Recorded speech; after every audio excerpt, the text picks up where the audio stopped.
Malo zanimanja za premoženje podjetij v stečaju. Zamaški za pomoč 2-letnemu Aneju. V Punato letos letovalo okoli 1800 otrok.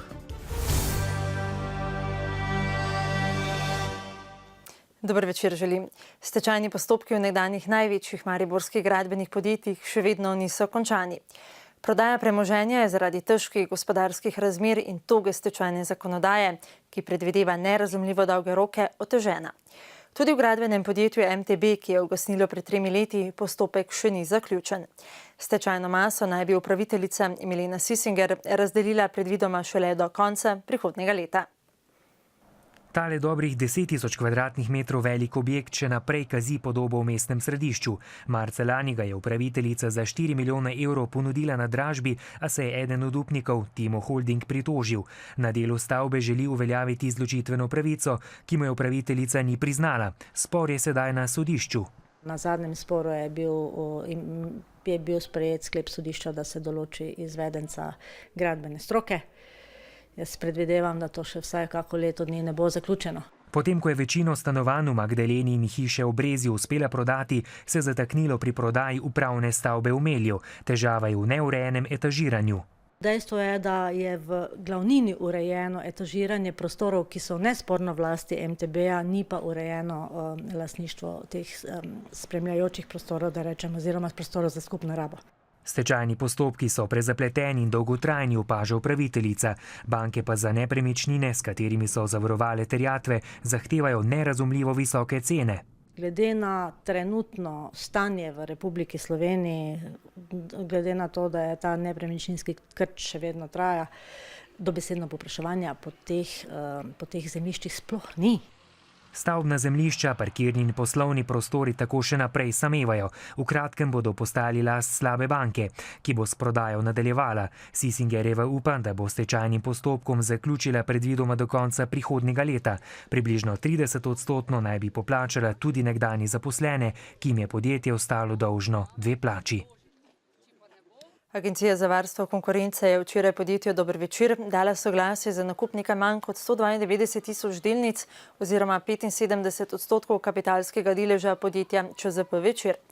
S tem je padla ena zadnjih ovir, da bi podjetje Dober večer, ustanoviteljev Uroša Hakla in Saša Todoroviča, postalo lastnik mariborske medijske hiše. Ministrstvo za kulturo je namreč soglasje dalo še pred zaključkom prodaje. Po neuradnih informacijah zdaj začne teči 15-dnevni rok, v katerem mora podjetje družbi Delo nakazati kupnino. Nezadovoljstvo mariborskih redarjev pa se kljub sestanku z županom Fištravcem ter direktorjem medobčinskega inšpektorata in redarstva Franjem Švajgerjem stopnjuje. Policijski sindikat, kamor je včlanjenih več redarjev, je namreč Švajgerja obtožil številnih kršitev pristojnosti, a je občinska uprava vse namige o nepravilnostih ovrgla. Redarji zdaj očitajo občini, da nima poštenih namenov pri izpolnjevanju dogovorov. Direktor občinske uprave je ob tem pojasnil, da je izredna revizija, ki so jo zahtevali redarji, v teku in da bo treba skromne plače redarjev uskladiti na državni ravni. Poudaril pa je tudi, da policijski sindikat ne zastopa vseh redarjev.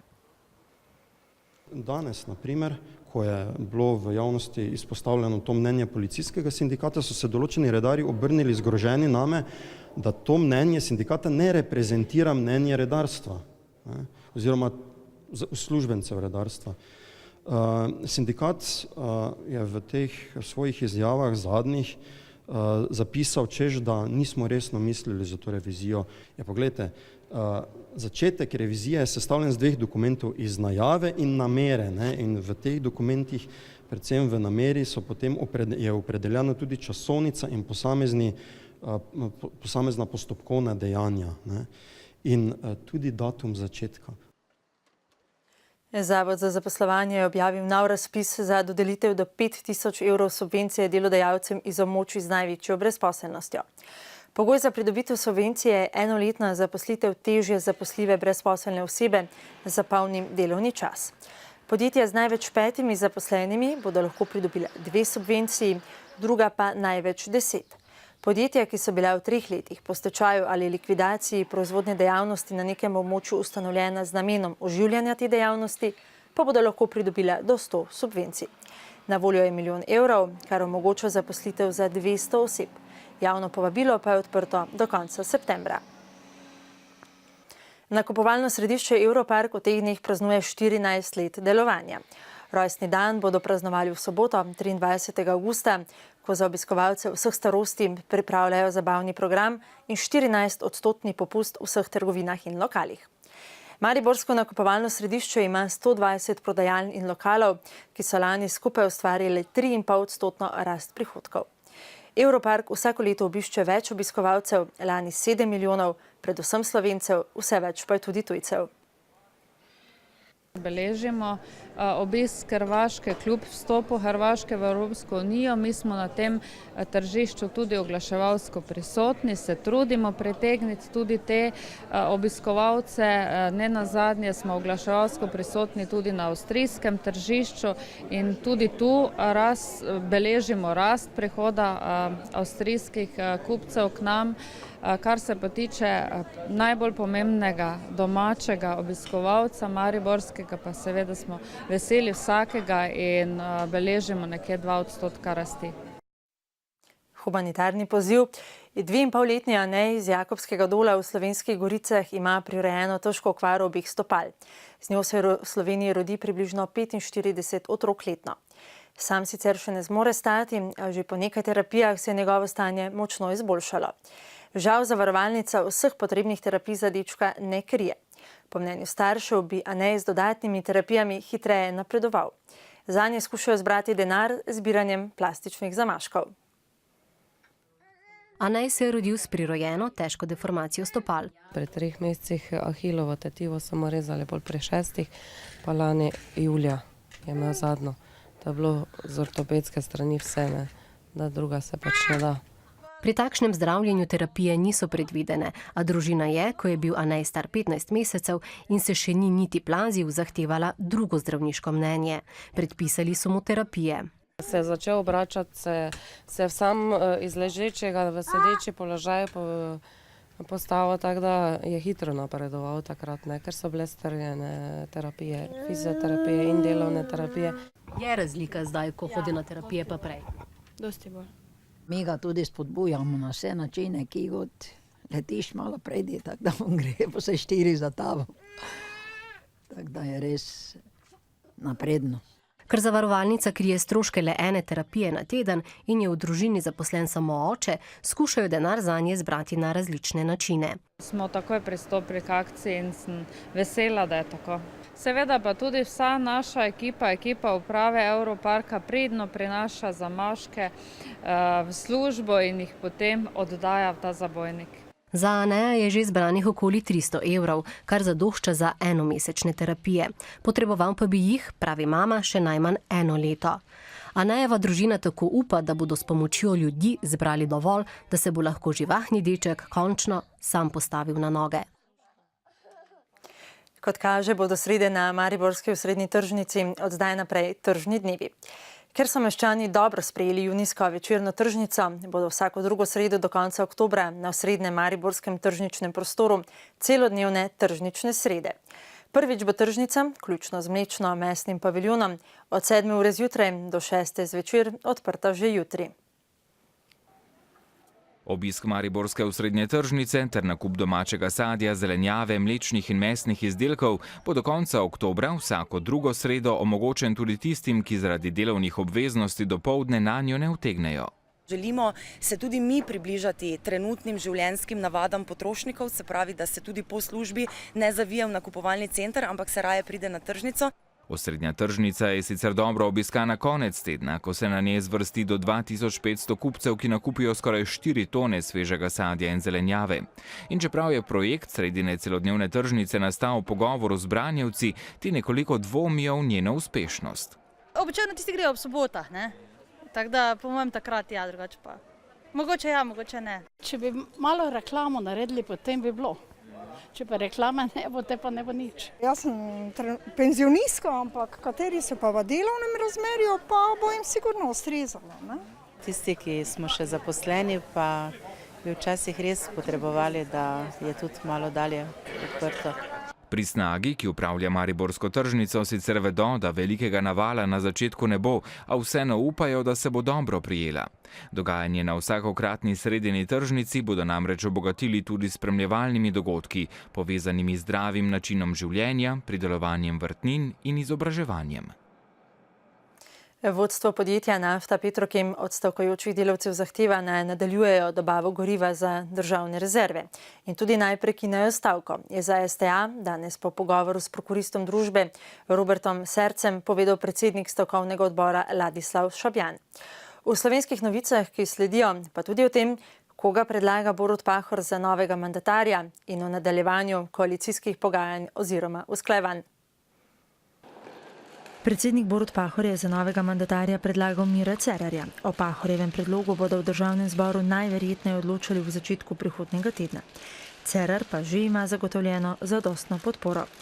Izredna seja, na kateri naj bi glasovali o novem mandatarju, bi sicer lahko bila že v petek 22. avgusta. Predsednik državnega zbora Milan Brglez pa se bolj nagiba k ponedeljku 25. avgusta. Zadnji možni dan odločanja bo torek. Po poslovniku državnega zbora se volitve predsednika vlade opravijo najhitreje 48 ur in najpozneje 7 dni po vložitvi predloga kandidature. V prihodnjih dneh se bodo nadaljevala tudi koalicijska usklajevanja. V pogovorih s stranko Mira Cerarja SMC ostajajo SD, Desus in Zavesništvo Alenke Bratušek. O usodi stranke Bratuškove bo jutri odločil svet SMC-ja. Cerarjevo stranko moti seznam kandidatov za evropskega komisarja, na katerem je tudi Bratuškova. Slednji se ne zdi korektno, da je za SMC težava zgolj njena stranka. Odhajajoča premijerka je sicer prepričana, da bi bilo z več strankami v vladi bistveno manj izsiljevanj. Stopnja registrirane brezposelnosti v Sloveniji se je junija na mesečni ravni znižala za 0,2 odstotne točke na 12,8 odstotka, kar je enako kot junija lani. Na mesečni ravni se je stopnja zvišala le v pomurski statistični regiji in sicer za 0,8 odstotne točke na 17,9 odstotka. V drugih regijah pa se je znižala. Število registriranih brezposelnih se je junija zmanjšalo za nekaj več kot 2300 na dobrih 117 000 oseb. Po zadnjih podatkih pa se je zmanjšalo tudi julija in sicer za približno 1200 oseb. Zdaj pa k otrokom, ki so počitnikovali v Punatu na hrvaškem otoku Krku. Mariborski Rdeči križ že desetletja tamkaj gosti predšolske in osnovnošolske otroke. Tam počitnikujejo iz zdravstvenih razlogov zaradi slabih socialnih razmer v družini ali tudi kot samoplačniki. Letos je v Punatu letovalo okoli 1800 otrok. Za eno od skupin je bila na delovnih počitnicah tudi naša novinarsko-snemalska ekipa v postavi Franja Pižmoht in Robi Kramvogel. Punat na zelenem otoku Krk, Jadransko morje, sonce, igra, zabava in tudi prve ljubezni so vsakdan otrok. Malo se špijamo okoli, imamo aktiviti, igramo, imamo žikanje, eno ful dobra igra. Kopamo se, možno med počitkom gledamo kakšen film, pa kaj drugega. Učitelji, vzgojitelji so v redu? So v redu, ja. Prijazni, zabavni, radi pomagajo. Jim kaj ponagajate? Ja, malo jim ponagajamo, tako oni nam. Mnogi vzgojitelji prostovoljci so kot otroci v Punatu letovali tudi sami. Poznaš sistem, veš, kak je ritem, že odprej poznaš prednosti in slabosti in nekako lažje se vklopiš v vso dogajanje. Gradimo vsi na večji samostojnosti otrok. Z leti opažamo, da so otroci vedno manj samostojni. Številni se v Punatu naučijo tudi plavati. Do zdaj je z njimi letovalo več kot 113 000 otrok. So različne strukture gostov, od otrok do starejših občanov, do ljudi z posebnimi potrebami. Letos so tako na morje odšli tudi varovanci Mariborskega varstveno-delovnega centra Pavš in otroci osnovne šole Gustava Šeliha s prilagojenim programom. Še malo bomo ostali pri igrah in igranju. V Grajskem parku na Ravnah na Koroškem so predstavili igro Disk Golf. Poznajo jo v 40 državah sveta, v Slovenijo so jo pred 2 letama pripeljali Mežičani. Edini urejeni progi pri nas sta na Koroškem, na Kopah in v Mežici, kjer je lani potekalo tudi prvo državno prvenstvo. V igri pa so se lahko preizkusili tudi mimoidoči. Disk golf je podoben običajnemu golfu, le da namesto udarjanja žoge v luknjo mečemo disk v kovinsko košaro. Pravila in cilj igre sta enaka, končati progo v čim manj poskusih. Isto je 18 teh košev, luknj, in so različne, od 30 pa tudi do 250 metrov, da je ena luknja. Šport izhaja iz Amerike, igrajo pa ga tudi na Japonskem, Novi Zelandiji in Evropi. Njegova prednost pred golfom? V bistvu je ful bolj poceni, zato ker en disk je v bistvu 15 evrov in ga imaš ti, v bistvu se hrabiš več, ampak dobro, to je to. Še vseeno se mi zdi, da je malo bolj nadredenski šport, glede na to, da leti tudi do 100 km na uro. Je odlična rekreacija, saj zahteva veliko hoje po razgibanih naravnih terenih in krepi osredotočenost. Ja, precej zahtevno je, ker ne veš, v katero smer bo zavil. Mečeš v eno stran, leti pa v drugo stran. Tako da vsak disk je drugačen. Ta je zmagovalni disk, ne. To gre, kaj ga jaz vržem, ne. Aha, ni skrivnost v roki torej. Ja, ne smem vsega povedati. Za dobre rezultate je potreben resen trening, sicer pa je disk golf tudi dobro razvedrilo. Moram reči, da je zelo družaben in zelo zanimiv. Igra se v Sloveniji še razvija. Tisti, ki so nad njo navdušeni, pa se trudijo, da bi čare disk golfa spoznalo čim več ljudi. Kultura v Rušah se pospešeno pripravljajo na letošnji 15. festival Letni oder Ruše, ki ga bo ta četrtek odprl tradicionalni večer kantavtorske glasbe Kantfest. Osrednje prizorišče, letno gledališče Podgoroj, je namenjeno priljubljenim gledališkim komedijam in koncertom, ki so plačljivi. Vse do 31. avgusta pa vabijo tudi druga prizorišča s tematsko raznolikimi in brezplačnimi dogodki. Potem pa so različni odri še, kot je Pohorska pravljica za otroke, za odrasle, seveda Kant oder, kjer se podeljuje vsako leto zlata, srebrna in pa bronasta kanta. Potem imamo pa tukaj še letos ljudski oder, kjer bojo domače skupine nastopile, in pa kult oder, kjer bomo pa, bom rekel, predvsem mladim, neuveljavljenim glasbenikom dali možnost, da se predstavijo v paviljonu. Le še dan nas loči od nogometnega spektakla, v katerem se bodo v prvi tekmi zadnjega kroga kvalifikacij za igranje v Ligi prvakov spopadli slovenski in škotski prvaki. Nogometaši Maribora se na to evropsko tekmo pripravljajo enako kot na vse druge v tej sezoni.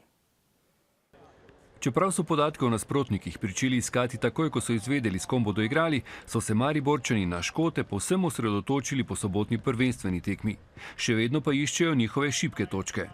Analiziramo posameznike, analiziramo ekipo, vse teče po ustaljenem ritmu, tako da tukaj ni težav. Veseli spoznanje, da nimamo težav z poškodbami, tako da so vsi igralci pripravljeni na tekmo. Čeprav so nogometaši Celtica v prejšnjem krogu kvalifikacij izgubili proti poljskim prvakom in so se uvrstili naprej za voljo administrativne napake uslužbencev Legije, bodo jutri v vlogi favoritov. Je pa njihova igra drugačna, kot je bila v minuli sezoni. S tem, da ima mladega ali pa novega trenerja, pomeni to, da njegove ideje še mogoče niso toliko vidne, čeprav v samih tekmah, katerih sem jih pogledal, se vidi njegova roka, pomeni skandinavski način igre z ogromno agresivnosti, ogromno dinamike, ogromno hitrih tekov. Čeprav se sluti, katera enajsterica bo pričela tekmo, bo imel trener vijoličastih na voljo prav vse nogometaše, saj v ekipi ni zdravstvenih težav. Povsem mirni smo, kajti nimamo izgubiti veliko, lahko samo ogromno pridobimo. Maribor čaka Ligo prvakov že 15 let in verjamem, da smo tega v teh 10 dneh v tem tednu zmožni. Ali bo jutrišnja tekma najtežja v tej sezoni, bo v prvi vrsti odvisno od samih nogometašev. Če bodo vijoličasti zaigrali čvrsto, potem bodo Škoti manj nevarni. Proti Zrinskemu je bila zelo težka. Če nisi dobro postavljen, imaš težave. Če puščaš malo delček prostora, hitro pride do težav in vemo, trener nam dal napotke, kako moramo delovati tudi jutri in mislim, da tu ne bo težav.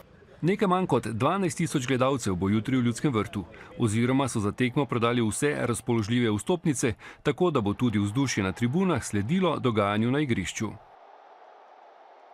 Vojska ima kdaj tudi miroljubne in prav posebne akcije. Tako da nima v Nikaragvi. Tamkajšnji vojaki namreč od prejšnjega četrtka varujejo. Ne boste verjeli, okoli 2500 morskih želv, poroča francoska tiskovna agencija AFP. Želve vsako leto prepotujejo do pacifiške obale Nikaragve, kjer ležejo jajca. Želvja jajca v Nikaragvi veljajo za specialiteto in so pogosto tarča divjih lovcev. To je bila zanimivost iz mednarodnih novic, sledi pa kratek pregled drugega mednarodnega dogajanja. Ameriški predsednik Barack Obama je pohvalil iraške Kurde, ki jim je v boju proti sunitskim skrajnežem uspelo zavzeti strateško pomemben jez pri mestu Mosul in nekatera okoliška naselja. Obama je iraškim oblastem in Kurdom obljubil nadaljnjo pomoč, a je obenem pozval k hitri sestavi nove vlade in zaščiti civilnega prebivalstva. Zaradi dolgotrajnih spopadov je samo v severnem delu Iraka razseljenih že več kot 600.000 ljudi. Ustanovitelj Wikileaksa Julian Assange ekvadorskega veleposlaništva v Londonu ne bo zapustil brez zagotovila, da ga ne bodo izročili Združenim državam Amerike, je sporočila njegova odvetnica.